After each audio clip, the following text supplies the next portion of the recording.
गुरुब्रह्मा गुरुविष्णुः गुरुर्देवो महेश्वरः गुरुरेव परं ब्रह्म तस्मै श्री गुरवे नमः.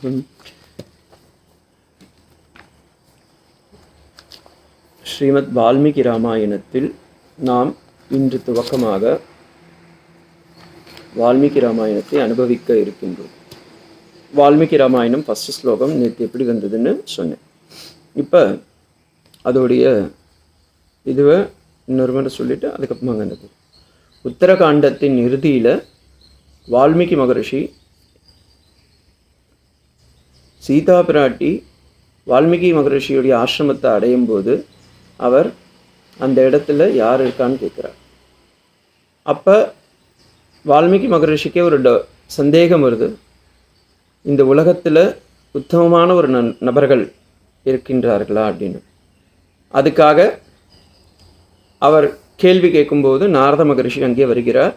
அந்த நாரத மகரிஷியை அடிபணிந்து அவரிடம் அதே கேள்வி கேட்கிறார். கோன்வஸ்மின் சாம்பிரதம் லோகே குணவான் கஷ்டன வீரியவான் தர்மஜ்ஞஸ்ச கிருதஜ்ஞஸ்ச சத்யவாக்கியோ திருடவிரதः சாரித்ரேன கோ யுக்தः சர்வபூதேஷு கோ ஹிதः வித்வான் கக்கஸ் சமர்த்தஸ்ச கஷ்டைக பிரியதர்ஷனः ஆத்மவான் கோ ஜிதக்ரோதோ த்யுதிமான் கோ அனசூயகः கஸ்ய விப்ரதி தேவாஸ்ச ஜாதரோஷோ அஸ்ய சயுகே ஏதத் இச்சாம் யகம் ஸ்ரோதும் பரம் கௌதூகலம் ஹிமே அப்படின்னு யார்கிட்ட கேட்குறாருன்னா, மகர்ஷித்வம் சமர்த்தோசி ஞாத்வம் ஏவம் விதம் நர, அவன் நரனாக இருக்க வேண்டும் அப்படின்னு சொல்லி இத்தனை குணத்தையும் கேட்குறார். இதை கேட்ட பிறகு உடனே அவர் நாரத மகரிஷி அதுக்கு பதில் சொல்கிறார். இருக்காருப்பா, இக்ஷ்வாகு குல பிரபவ மீன்ஸ் நான் சொல்கிறது பாலகாண்டம் பிரதம சர்க்கம் 7வது ஸ்லோகத்தில் சொல்கிறேன். இக்ஷ்வாகு குல பிரபவோ வம்ச பிரபவோ ராமோ நாம ஜனை ஸ்ருதைஹி நியதாத்மா மகாவீரியோ தியுதிமான் வஷிஹி. அவர் எப்படியாப்பட்டவராக இருக்காருன்னா, புத்திமான் நீதிமான் வாக்மி ஸ்ரீமச்சத்ரும் நிவர்கணக விபுலாம்சோ மகாபாகூர் கம்புக்ரீவோ மகாஹனுகு. அவருடைய வர்ணனை அப்படியே சொல்லிகிட்டே வர்றார். ஓகேங்களா? இப்போ இதில் எல்லோருக்கும் ஒரு சந்தேகம் வரும். சுவாமி, எப்போவுமே ஒரு பெரிய கிரந்தத்தை எது ஒன்றுமே எடுக்கும்போது முதல்ல பகவானுக்கு நமஸ்காரம் பண்ணணும். பிராச்சீன ஒரு ஸ்லோகம் இருக்குது. ஓம்காரம் அத்தசப்தஸ்ச துவாவேதோ பிரம்மணப்புரா கண்டம்பீத்வா வினித்யோச்சு தஸ்மாத் மாங்கலிகா உபௌ. ஜென்ரலி ஓம் அப்படின்னும் அத அப்படின்ற சப்தத்தை வச்சு தானே ஸ்டார்ட் பண்ணுவாங்க. ஓம் எல்லா உபநிஷத்தும் பாருங்கள், சாந்தி மன்றத்துக்கு முன்னாடியே பார்த்தீங்கன்னா ஓம் ஹரிஹி ஓம் அப்படின்னு ஸ்டார்ட் பண்ணும். ஓமித்யக்ரே வியாகரேத் நமகிதி பஷாத் அப்படின்னு தான் ஸ்டார்ட் பண்ணும். அப்போ எல்லா இடத்துலையுமே ஓம்காரம் தானே சொல்கிறது. இந்த இடத்துல மட்டும் ஓம்காரம் இல்லையே அப்படின்னா ஓகே, காரணம் என்னன்னு பார்க்கலாம். அதே மாதிரி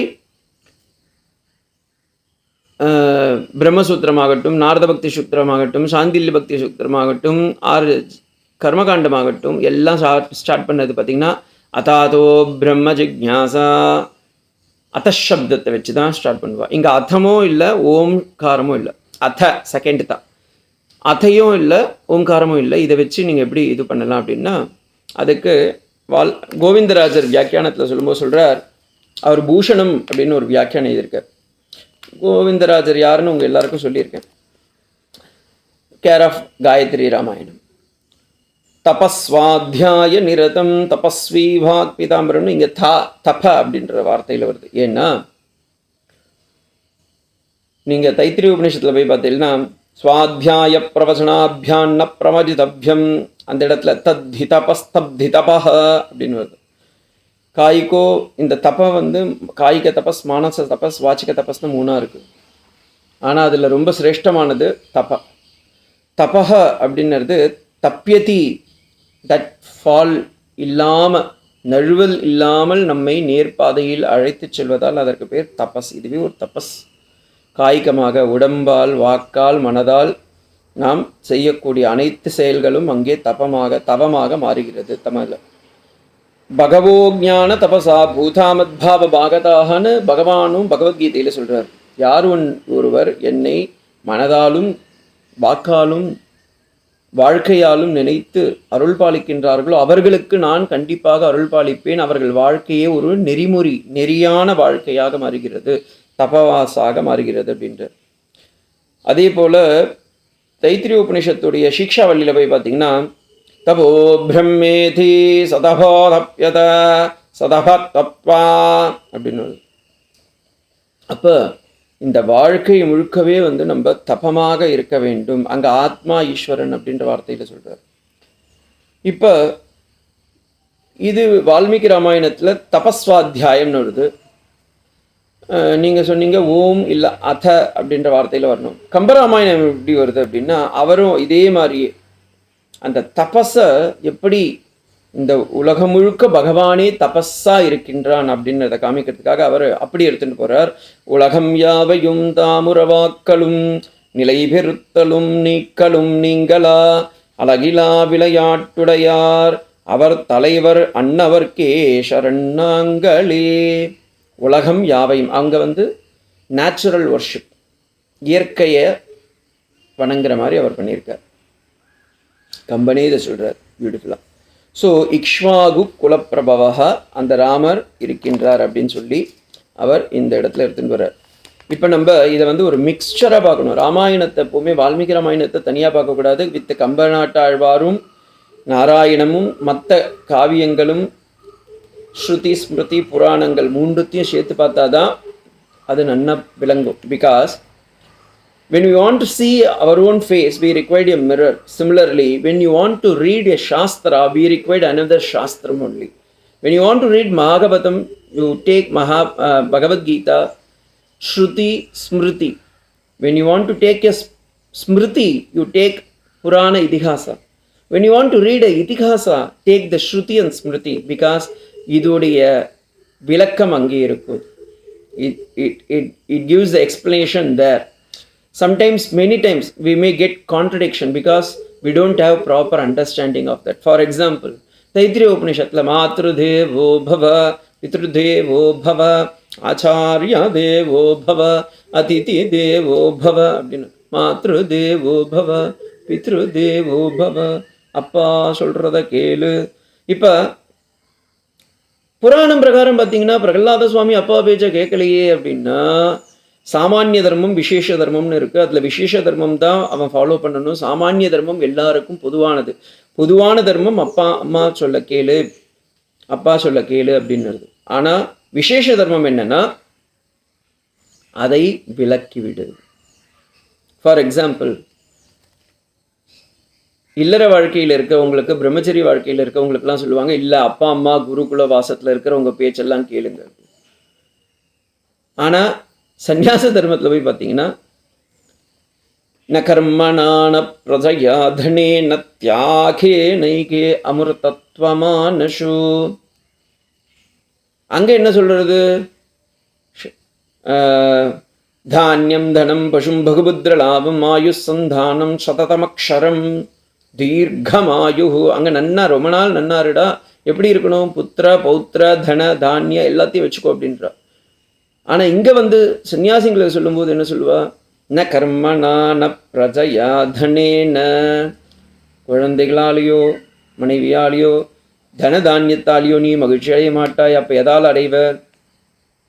தியாகே நைகே அமிர்தத்வமானசு. ஸோ அப்போ சாமானிய தர்மம்ன்றது எல்லோருக்கும் பொதுவானது. விசேஷ தர்மம்ன்றது சில மனிதர்களுக்கு மட்டுமே உணது, சில இருக்கும். இப்போ ராமருடைய வாழ்க்கையை போய் பார்த்தீங்கன்னா, அப்போ ராமர் ஏன் அப்பா பேச்சை கேட்கல?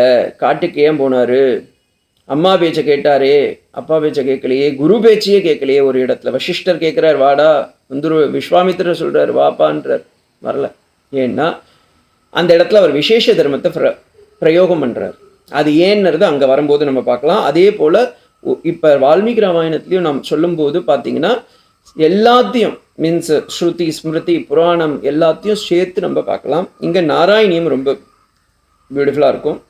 நாராயணியத்தில் 34வது தசகத்தில் போய் பார்த்தீங்கன்னா வால்மீகியோடைய அந்த ராமாயணத்தை அப்படியே எடுத்துட்டு அவர் என்ன சொல்கிறார்?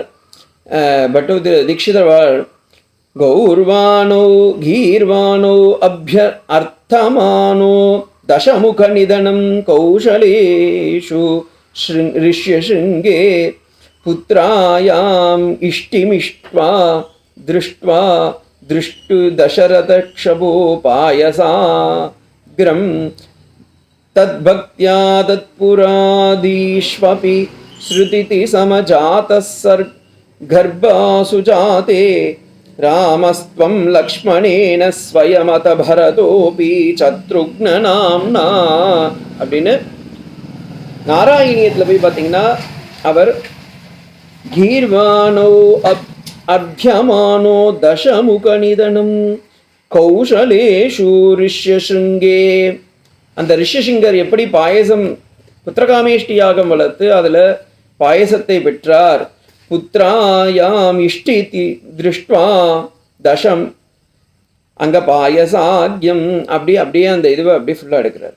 அதுவும் நம்ம மேற்கொண்டு ஃபுல்லாகவே பார்க்கலாம். ஸோ அப்படியா நாராயணியத்தில் அவர் தீட்சிதர்வா சொல்கிறார். இப்போ இது நம்ம எங்கே தொடங்குறது அப்படின்னா, வால்மீகி மகரிஷி பாலகாண்டம் லே சொல்லும்போது சொல்கிறார், இந்த ராமாயணம் எவ்வளோ ஸ்லோகம் இருக்குது, ராமர் எவ்வளோ காலம் ஆண்டார் அப்படின்னா, தர்ஷவர்ஷ சஹசிராணி தர்ஷவர்ஷ சதானி ச ராமோ ராஜமுபாஸ்ரித்வா பிரம்மலோகம் பிரயாஸ்யதி. 11,000 வருடகாலங்கள் ராமர் ஆட்சி புரிந்தார் அப்படின்னு சொல்கிறார். இதை சொன்னோம் வச்சுக்கோங்களேன், குழந்தைங்களாம் உடனே கேட்கும், சுவாமி 11,000 காலம்லாம்ன்றது பாசிபிளா அப்படின்னா இருக்குது.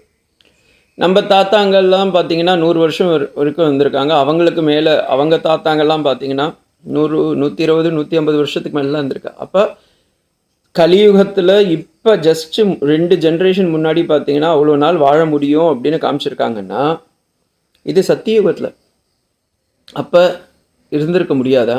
ராமர் காலத்தில் ஏன் 11,000 வருஷம் இருந்திருக்க முடியாது? இருக்கு. வால்மீகி மகரிஷி இப்போ சரி நான் ராமகதையை எழுதணும், அவருடைய அந்த சரித்திரத்தை எழுதணும்னு ஆசை வருது.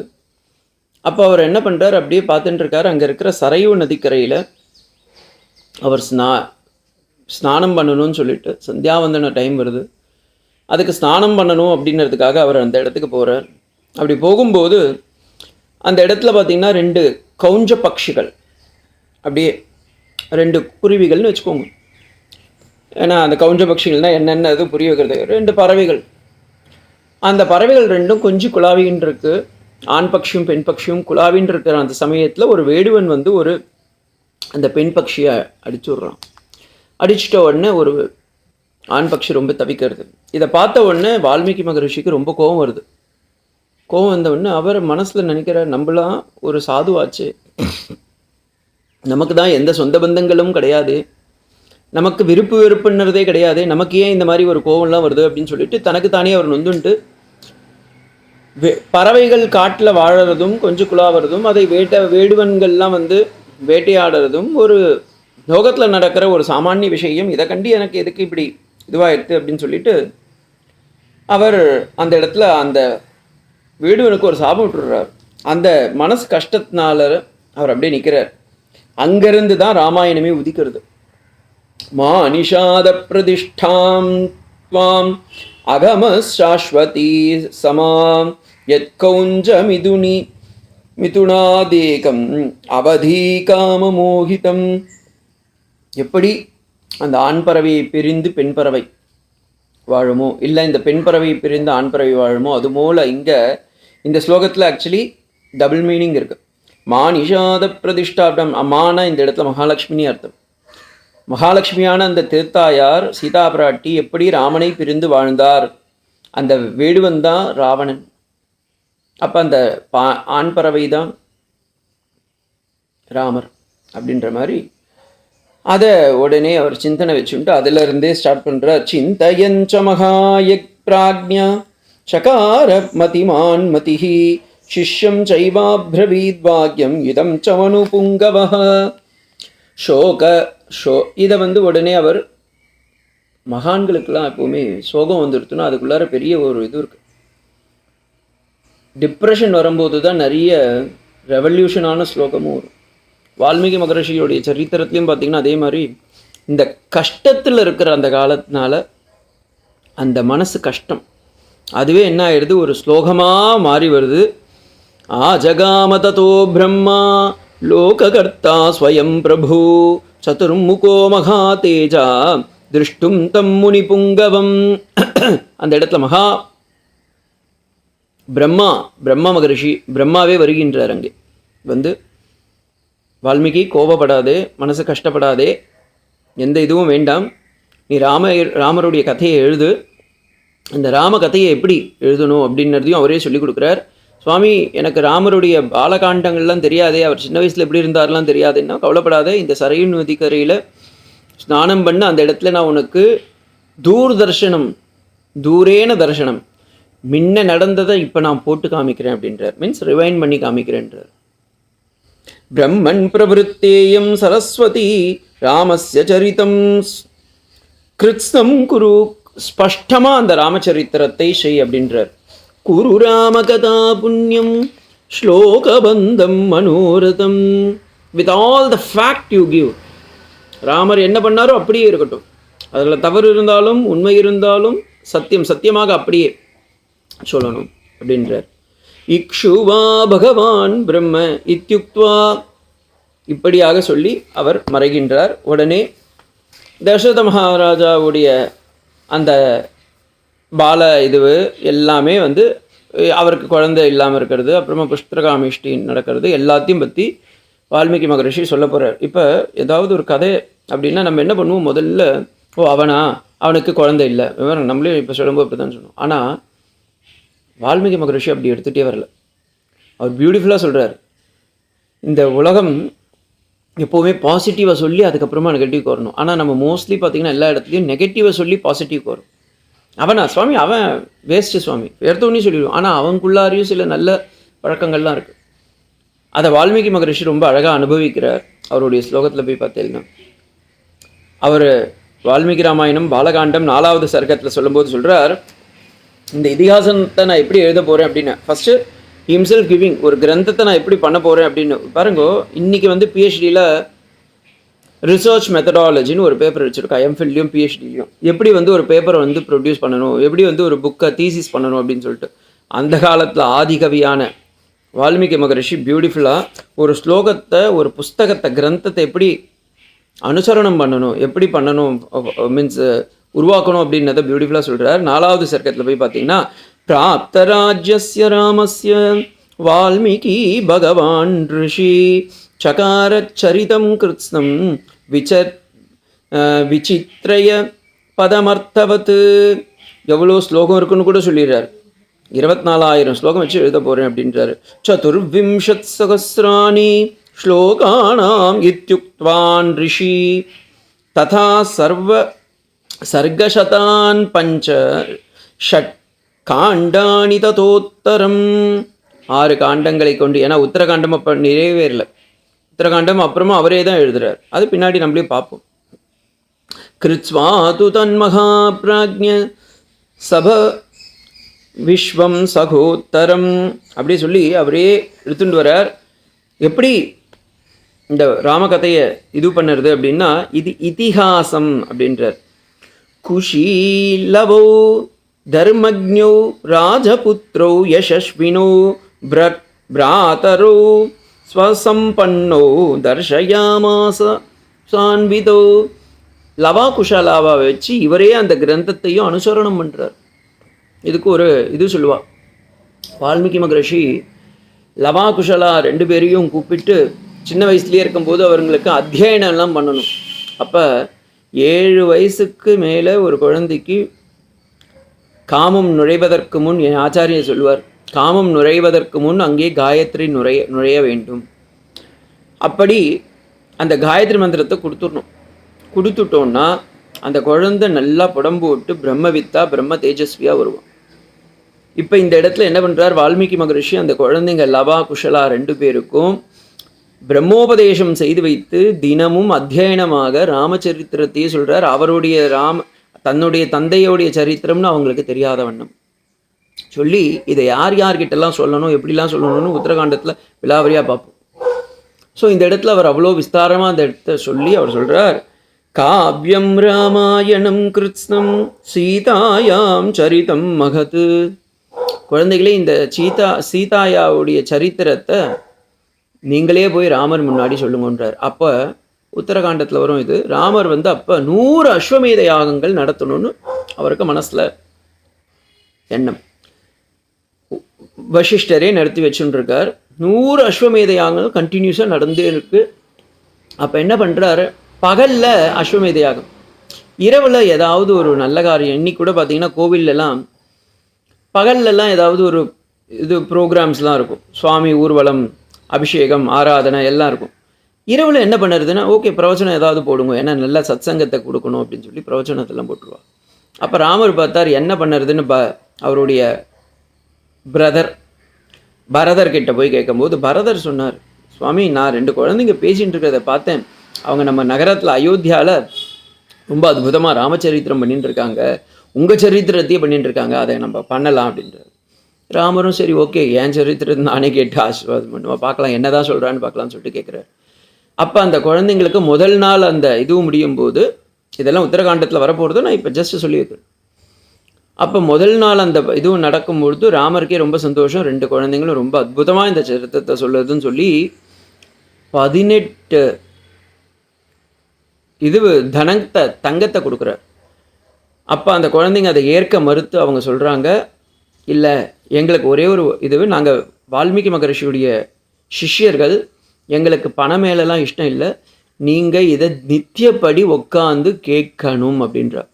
அதனால் ராமாயணத்தில் நம்ம கற்றுக்க வேண்டியது என்னென்னா, நல்ல சரித்திரங்கள்லாம் சொல்லும்போது சொல்லி கொடுப்பவர் எப்படி சொல்கிறாருன்னெலாம் பார்த்து நம்ம அனலைசிஸ் பண்ணுறதெல்லாம் விட்டுவிட்டு அதை உட்காந்து நம்ம காதார கேட்கணும்.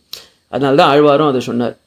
சொன்னால் கொடுமை இது ஆகிலும் சொல்வேன். சரி ஓகேப்பா, சொன்னால் கொடுமை நீயே சொல்லிட்ட, என்ன ஏதாவது பணம் வேணுமா, இல்லை சாபதம் வேணுமா, இல்லை வேறு ஏதாவது வேணுமா, இந்த கேரளாலாம் பார்த்தீங்கன்னா சோறு வேணுமா அப்படின்னா இல்லை, ஆகிலும் சொல்வேன், என்ன கொடுத்தால் சொல்வீர், காது கொடுத்தால் சொல்வேன், அப்போ காது கொடுங்க போதும் அப்படின்றார். அதனால தான் வேதமும் சொல்லுது, ஸ்ரோத்ரியஸ்ய சாகாமகதஸ்ய, ஸ்ரோத்ரியம் பிரம்மனிஷ்டமாக இருப்பான், காதால் எவன் கேட்கின்றானோ அவன் பிரம்மனிஷ்டனாக இருக்கின்றான். ஏன்னா கேட்கறதுன்றது ஒரு பெரிய தபஸ், சொல்லறது ஈஸி, கேட்கறதுன்றது ஒரு பெரிய தபஸ்.